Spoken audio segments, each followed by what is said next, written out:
नमस्कार स्टूडेंट्स, अदम्य एकेडमी के यूट्यूब प्लेटफॉर्म पे आप सभी का हार्दिक स्वागत है, अभिनंदन। मैं आशा कौर भाटी आप सभी के सामने लेकर आई हूँ साइंस एंड टेक्नोलॉजी का एक टॉपिक। ये टॉपिक आरएस प्री एग्जाम की दृष्टि से बहुत ही इंपॉर्टेंट है और इस टॉपिक को जनरली देखो, ये टॉपिक जो है ना आपका करंट अफेयर के अंदर ही रिलेट करता है। क्यों करता है? क्योंकि देखो अभी रिसेंट में हमने देखा आदित्य L1, ठीक है, उससे पहले हमने देखा चंद्रयान 3। ओके, तो ये सारे मिशन से रिलेटेड क्वेश्चन इसमें आने चाहिए क्योंकि अंतरिक्ष रिलेटेड है। तो वो क्वेश्चन किस में आएंगे, करंट में या इसमें, दोनों से ही। तो देखो इसके लिए एक सिंपल सी एडवाइस है, क्या करना है आपको, जो भी करंट के आप लोगों ने मैगजीन उठाई है, ज़्यादा मेहनत वाला काम नहीं, मैगजीन उठानी है, विज्ञान एवं प्रौद्योगिकी वाला पेज ओपन करना है और उसके अंदर पिछले 6 महीनों के अंदर जो भी लॉन्चिंग व्हीकल वगैरह हो रखे उन सभी को वहाँ से एक बार रीड करके और आपको एग्जाम देने जाना है। ऐसा नहीं है अभी देखो 2-3 दिन बाकी है आपके पेपर के लिए, तो आपको से 1 तारीख को पेपर, आप 30 को दोपहर के समय इसको एक बार रीड आउट कर ले, ठीक है, 1 या 2 बार नज़र से निकाल ले, that is sufficient for your examination. यहाँ इस वीडियो के अंदर मैं आपको क्या बताने वाली हूँ, तो यहाँ हम लोग उन कुछ फैक्ट के बारे में डिस्कस करेंगे जो फैक्ट करंट पर बेस्ड नहीं होते, ठीक है। तो उन चीज़ों को हम लोग यहाँ देख लेते हैं, अदरवाइज आप करंट के अंदर उसको कवर अप कर लेंगे। सबसे पहले यहाँ पर जो हमने टॉपिक लिया है वो टॉपिक है भारतीय अंतरिक्ष कार्यक्रम, ठीक है, Indian space programme. Indian space programme जो है आपका कि भारत के अंदर अंतरिक्ष के बारे में जो भी चीजें थी वो इसी प्रोग्राम के तहत हुई है, ठीक है। कैसे स्टार्टिंग हुई, क्या चीजें हुई, तो 1962 के अंदर डॉक्टर विक्रम साराभाई की अध्यक्षता में भारतीय राष्ट्रीय अंतरिक्ष अनुसंधान समिति का गठन हुआ और इसी के साथ में भारतीय अंतरिक्ष कार्यक्रम की शुरुआत हो जाती है, ठीक है। ये एक समिति बनी जिसके अंदर हम लोगों ने स्पेस के जो भी बारे में डिस्कशन से वो सब यही करा, जो भी आविष्कार थे वो सब इसी के अंतर्गत हुए। फिर कुछ समय बाद में 15 अगस्त 1969 को इसी जो समिति बनी थी पहले, इसी का नाम बदलकर भारतीय अंतरिक्ष अनुसंधान संगठन रखा और इसका पुनर्गठन किया, ठीक है। इंग्लिश में हम इसको इंडियन स्पेस रिसर्च ऑर्गेनाइजेशन, ठीक है, ये है इसरो। इसी को हम लोग शॉर्ट फॉर्म में ISRO इसरो कहते हैं, ठीक है। इसकी कब हुई स्थापना, तो 1969 15 अगस्त को, और अगर इस समिति के बारे में पूछे तो ये हुई 1962 के अंतर्गत। फिर उसके बाद में 1972 के अंदर राष्ट्रीय अंतरिक्ष कार्यक्रम को स्टार्ट कराया गया।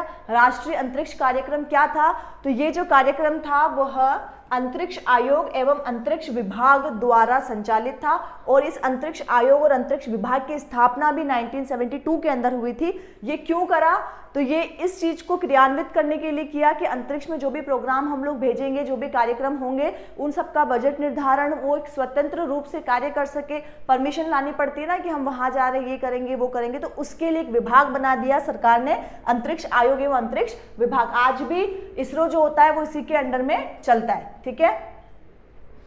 नेक्स्ट, यहां पर इस स्लाइड में हम लोग देख रहे हैं देश के प्रथम यहाँ पर क्या है, जैसा कि हम लोग डिस्कस करें, सैटेलाइट हो गया, लॉन्चिंग व्हीकल्स हो गए, तो सबसे पहली बार क्या चीज गई। अभी हम ये फैक्ट क्यों पढ़ रहे हैं, इन पे प्रश्न कैसे आएंगे, इसके बारे में थोड़ा बात कर लेते हैं। ये जो प्रश्न है वो कथन के अनुसार आएंगे, यानी कि नीचे 4 कथन लिखे हुए आएंगे और ये पूछेगा कि निम्न में से सत्य और असत्य बताइए। 2018 के अंदर इसरो की स्थापना से रिलेटेड क्वेश्चन आया था, आपका वहां पर डेट में दिया था, ठीक है। तो आपको 2-3 वो समिति का दे देंगे, 1972 का दे देंगे, 1969 दे दिया, उनमें से असत्य को छाटो या सत्य को छाटो, इस प्रकार से प्रश्न आएंगे। इसीलिए फैक्चुअल क्वेश्चंस को हम लोग यहाँ पर लेकर आए हैं। सबसे पहला यहाँ पर देश के प्रथम में, सबसे पहले देश में प्रथम साउंडिंग रॉकेट कब लॉन्च किया गया था। साउंडिंग रॉकेट होते क्या है पहले ये समझ लीजिए। साउंडिंग रॉकेट वो रॉकेट होते हैं जो पृथ्वी की सबसे ऊपर वाली कक्षा के अंदर हम लोग इसको स्थापित करवाते हैं और ये वहां से पृथ्वी के ऊपर मौसम में परिवर्तन वगैरह इन सब चीजों के ऊपर निगरानी करते हैं, ठीक है। ये साउंडिंग रॉकेट जो था उसका नाम था नाइक अपाचे। अब ऐसा नाम क्यों रखा, क्योंकि अमेरिका की एक कंपनी, मतलब अमेरिका की हेल्प से हम लोगों ने इसको बनाया था। लॉन्च कहां से किया था भाई, यहीं से अपने भारत से थुम्बा भूमध्य रॉकेट प्रक्षेपण केंद्र, जिसका नाम आज की तारीख में बदलकर डॉक्टर विक्रम साराभाई प्रक्षेपण केंद्र कर दिया गया है, ठीक है। क्योंकि उनकी याद में उनको सम्मान देने के लिए हमने इस प्रक्षेपण केंद्र का नाम ही बदल के रख दिया, ठीक है। कब हुआ? 21 नवंबर 1963 को प्रथम साउंडिंग रॉकेट लॉन्च किया था, नाइक अपाचे। बाद में इसी के अंदर से हम लोग रोहिणी साउंडिंग रॉकेट, हमारे पास रोहिणी ही है, रोहिणी के ही अलग अलग जो हमारे पास में इसके नए नए तरीकों के इसमें संवर्धित जो यान है वो सभी रोहिणी के नाम से, वो ये रोहिणी हो गया तो RH कर देंगे इसको, फिर RH फिर नंबरिंग करते जाएंगे आगे आगे तक, तो वो इस प्रकार से लॉन्च हो रखा है। फिर सेकंड पॉइंट यहाँ पर दे रखा है 18 जुलाई 1980 को हम लोगों ने प्रथम SLV-3 का सफलतापूर्वक लॉन्च करा। SLV क्या है? सैटेलाइट लॉन्चिंग व्हीकल, ठीक है, उपग्रह प्रक्षेपण यान। ये क्या चीज होती है? तो ये क्या करते हैं? उपग्रह को प्रक्षेपित करते हैं। प्रक्षेपित यानी पृथ्वी से बाहर लेकर जाते हैं। तो ये व्हीकल है इसकी, जैसे हमारा ऑटो या कोई गाड़ी हमारा व्हीकल है, हम उस ऑटो में बैठकर अपनी मंजिल तक पहुंचते हैं। बिल्कुल सिमिलरली सैटेलाइट लॉन्चिंग व्हीकल के अंदर हमारा सैटेलाइट रखते हैं और उसको हम लोग पृथ्वी से बाहर कक्षा में भेज देते हैं। तो इसका सबसे पहली बार जो प्रक्षेपण हुआ वो 1980 के अंदर हुआ। इसके बाद में इसी SLV जो था, इसके अलावा हम लोगों ने इसको और डेवलप किया और ASLV लाया। ASLV का मतलब हो गया आपका ऑग्यूमेंटेड, यानी कि हिंदी में लिखे तो संवर्धित। संवर्धित यानी SLV जो था उसमें पहले हम लोग 2 इंजन का यूज कर रहे थे, ASLV के अंदर हमने 3 इंजन लेकर आए और फिर PSLV में हम लोग 4 इंजन लेकर आ जाएंगे, ठीक है। इंजन का डिफरेंस हो गया, इंजन बदला तो उसमें उपयोग में आने वाला फ्यूल भी बदला, ठीक है। हम लोग 2 तरह के प्रणोदक का उपयोग करते हैं, उसके अंदर 2 तरह के फ्यूल का यूज करते हैं। पहला जो होता है वो तरल होता है यानी लिक्विड फॉर्म में, और दूसरा जो होता है वो ठोस फॉर्म में होता है। नेक्स्ट आपका दे रखा है PSLV, तो इसमें P का मतलब हो गया पोलर, ठीक है। ये क्या करता है? ध्रुवों के ऊपर जो भी सैटेलाइट हम लोग भेज रहे हैं ध्रुवों के सहारे, तो वो सभी इससे लॉन्च होते हैं और इसकी प्रथम सफल उड़ान 1994 को हुई। वैसे 1992 के अंदर इस पे काम हो चुका था, बन गया था, बट पहली उड़ान इसकी विफल रही थी। उसके बाद में एक साथ में 4 को लॉन्च किया 1994 में और वो बिल्कुल सफल रही आपकी, ठीक है। इसके बाद नेक्स्ट आपका पॉइंट दे रखा है जो कि मोस्ट इंपॉर्टेंट है, ठीक है। इसीलिए इंपॉर्टेंट है कि अभी ये टॉपिक सबसे ज्यादा चर्चा में आया था, क्रायोजेनिक इंजन, ठीक है। ये टॉपिक आपसे सबसे ज्यादा पूछा गया, क्रायोजेनिक इंजन होता क्या है, ठीक है। बिल्कुल नेगेटिव टेम्परेचर पे जब हम लोग हाइड्रोजन का यूज करते हैं एज ए फ्यूल के अंदर, तब वो क्रायोजेनिक इंजन कहलाता है। इसकी दक्षता जो होती है, इसकी कैपेसिटी होती है, वो बहुत अच्छी होती है। 1994 के अंदर भारत ने अपना खुद का क्रायोजेनिक इंजन का प्रोडक्शन स्टार्ट कर दिया था। इससे पहले 1992 में हम लोग रूस के साथ मिलकर ये काम कर रहे थे। देखो रूस के बारे में एक चीज ध्यान रखना, रूस की जो अंतरिक्ष उनकी जो एजेंसी है उसका नाम है रोसकोस और मोस, ठीक है, एक ही नाम है रोसकोसमोस। ये रूस की अंतरिक्ष एजेंसी का नाम है और रूस ने हमेशा इंडिया का सपोर्ट ही किया है। खैर अभी जो आप लोगों ने चंद्रयान के बाद में देखा होगा ना कि उन्होंने अपना भी एक यान भेजा था जो कि खैर विफल रहा, तो रूस ने हमेशा अपने को इसमें सपोर्ट किया। बट इस टाइम पे 1992 के अंदर हमारा एक समझौता हुआ था जो उन्होंने बाद में तोड़ दिया, बोला नहीं हम आपके साथ काम नहीं करेंगे। फिर इंडिया ने 1994 के अंदर भारत में द्रव प्रणोदक प्रणाली केंद्र महेंद्रगिरी के अंदर ये केंद्र उपस्थित है और यहाँ पर हम लोगों ने लिक्विड जो फ्यूल होता है उसके ऊपर हमने काम करना स्टार्ट कर दिया और इसी को हमने क्या नाम दिया, क्रायोजेनिक अपर स्टेज कार्यक्रम, ठीक है। उसके बाद क्या हुआ, 2010 के अंदर स्वदेशी क्रायोजेनिक इंजन युक्त GSLV पहली बार हमने प्रमोशन किया। कब किया हमने? 2010 के अंदर। और जब हमने ये कार्य किया उसके बाद हमारा देश जो हो गया विश्व में 6ठे नंबर का वो देश हो गया जिसने खुद का बनाए हुए क्रायोजेनिक इंजन, खुद का क्या किसी का भी क्रायोजेनिक इंजन यूज करने वाला देश बना। नेक्स्ट स्लाइड है, ये मोस्ट इंपॉर्टेंट है क्योंकि अगर मैं 2021 का जो पेपर को अगर देखती हूँ तो वहां पर इसका रिलेटेड प्रश्न आया था। इकाई आपसे पूछ सकते हैं, इसरो की कुछ इकाई है हमारे देश के अंदर अलग अलग जगह पर, तो वो मिलान कर में पूछ सकते हैं भाई ये इकाई कहाँ पर स्थित है या कौन कौन सी इसमें से इसरो की इकाइयाँ है नहीं है, इस प्रकार से आपसे पूछेंगे। सबसे पहले दे रखा है डॉक्टर विक्रम साराभाई अंतरिक्ष केंद्र। अभी हमने देखा थुम्बा भूमध्य रेखीय प्रक्षेपण केंद्र जो हमारा था उसका नाम बदल दिया हम लोगों ने, VSSC बोलते हैं जिसे हम, तिरुवनंतपुरम के अंदर ये स्थित है, इसको रट लेना आप लोग, ठीक है। इसरो उपग्रह केंद्र जिसको हम आईसेक भी बोलते हैं, ये बेंगलुरु के अंदर है। अंतरिक्ष प्रयोग केंद्र, ठीक है, ये है हमारा अहमदाबाद के अंदर।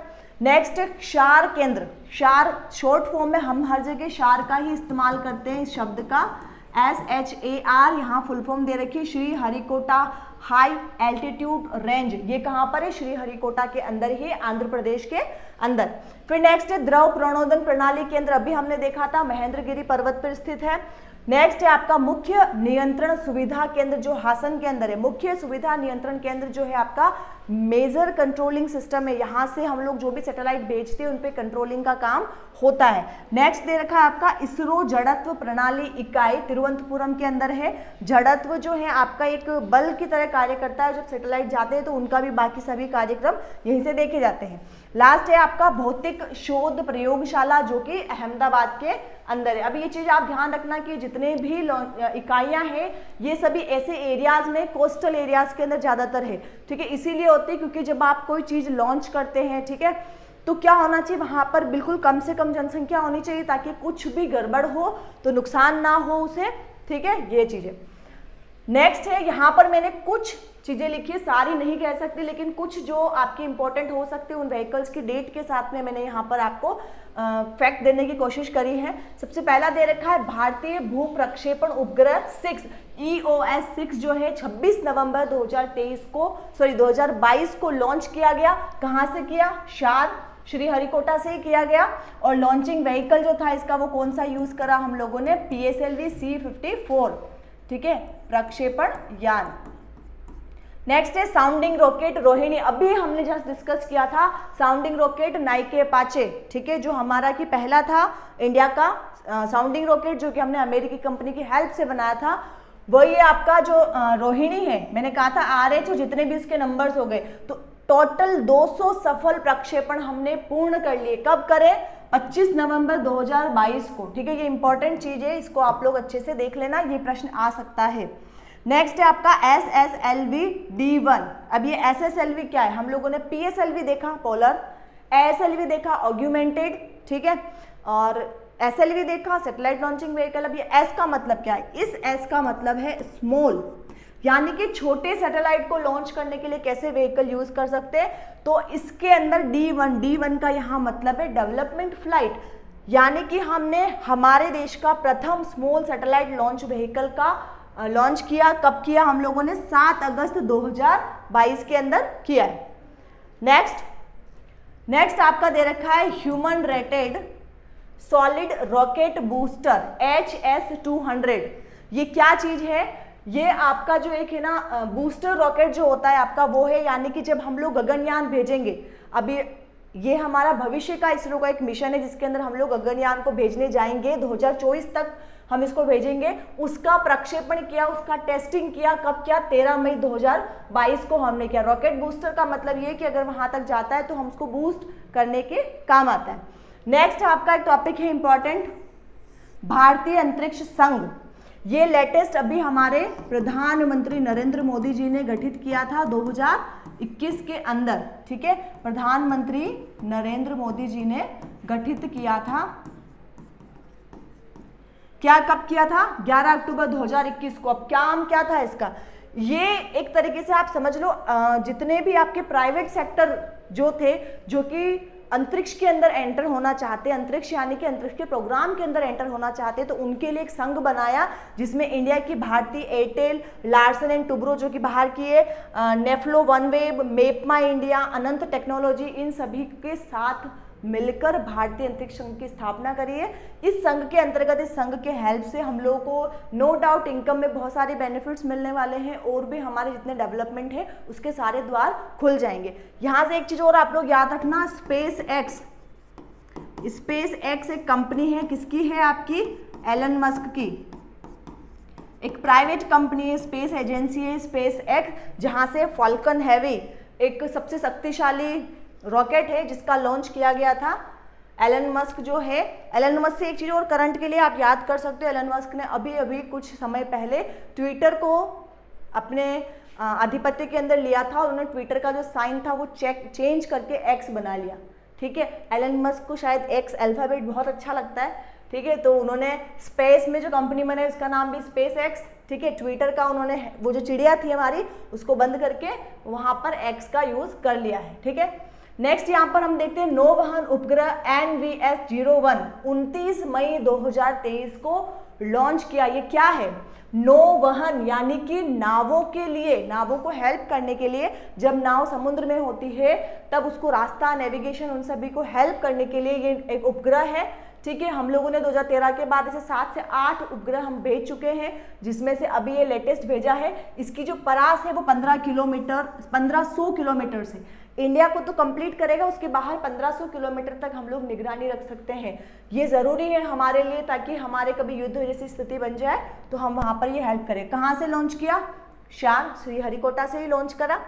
नेक्स्ट है इसरो का स्टार्ट प्रोग्राम। इसरो ने एक प्रोग्राम लॉन्च किया, space science and technology awareness training, ठीक है। इसके अंदर लगभग 750 ग्रामीण स्कूल्स जो हैं वहाँ के विद्यार्थियों को स्पेस के बारे में ट्रेनिंग दी जा रही है, उनको अवेयरनेस किया जा रहा है और उनकी क्रिएटिविटी को भी हम लोग स्पेस टेक्नोलॉजी के अंदर यूज़ कर रहे हैं। तो स्टार्ट उस प्रोग्राम का नाम है।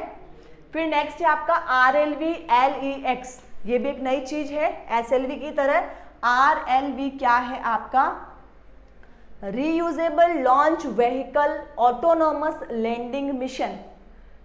नाम से ही समझिए रीयूजेबल, एक तो ये RLV का ही एक टाइप है। RLV का मतलब होता है रीयूजेबल लॉन्चिंग व्हीकल। ऐसा देखो, आज हमारे देश से जितने भी लॉन्चिंग व्हीकल्स जाते हैं, जब वो जैसे अभी हमने चंद्रयान भेजा, ठीक है, लॉन्चिंग व्हीकल गया, जैसे ही लॉन्चिंग व्हीकल आगे गया, स्टेप बाय स्टेप जैसे जैसे वो अपनी सीमाओं को पार करते जाते हैं, उनके जो पार्ट्स होते हैं वो खुलते जाते हैं और वो खत्म होते जाते हैं, ठीक है। तो वो पार्ट डिस्ट्रॉय होते हैं, हमारे वापस काम नहीं आते, लेकिन हमने ऐसा लॉन्चिंग व्हीकल बनाने की परिकल्पना करी है जिसको हम रीयूज कर सके। वो वहाँ जाएंगे और वापस से पृथ्वी पर आ जाएंगे। जाना तो आता है पर आना नहीं आता है, उसका टेस्टिंग किया है। तो ये वाला जो हमने टेस्ट करा है, इसमें reusable launch vehicle autonomous landing mission, यानी कि स्वतः लैंड करेगा। देखो, पृथ्वी से चला जाएगा, ठीक है, वापस आना, पृथ्वी पर आकर और लैंड होना प्रॉपर्ली, ये इंपॉर्टेंट है। तो इसका प्रक्षेपण किया 3 अप्रैल 2023 को, प्रक्षेपण यानी परीक्षण किया 3 अप्रैल 2023 को। कहाँ किया? कर्नाटक के चित्रदुर्ग के अंदर इसका परीक्षण किया। वहां पर हमारे वायुसेना का एक हेलीकॉप्टर का इस्तेमाल किया जिसका नाम है चिनूक। उसकी हेल्प से हम लोगों ने इसकी हवाई पट्टी के ऊपर ये इसको हवा में लेकर गया, फिर वहां से इसको प्रक्षेपित किया, उस तरीके से किया और इसको हवाई पट्टी के ऊपर लॉन्च कराया और ये सफलतापूर्वक लैंड भी हो गया। यानी हम इसका यूज भविष्य में आने वाले सभी मिशंस के अंदर कर पाएंगे, ठीक है। ये थे सारे इंपॉर्टेंट फैक्ट जो मैंने आपको स्पेस टेक्नोलॉजी से रिलेटेड बताए हैं। एक एडवाइस और है कि आप एक छोटी सी मैगजीन लेकर उस मैगजीन में से जो भी लेटेस्ट पिछले 6 महीने के लॉन्चिंग व्हीकल्स या कुछ आर्टिफिशियल जैसे कि विदेश के कुछ व्हीकल्स हैं, उनको थोड़ा सा आप लोग एक बार पॉइंट आउट कर लेना। बाकी आप सभी को धन्यवाद।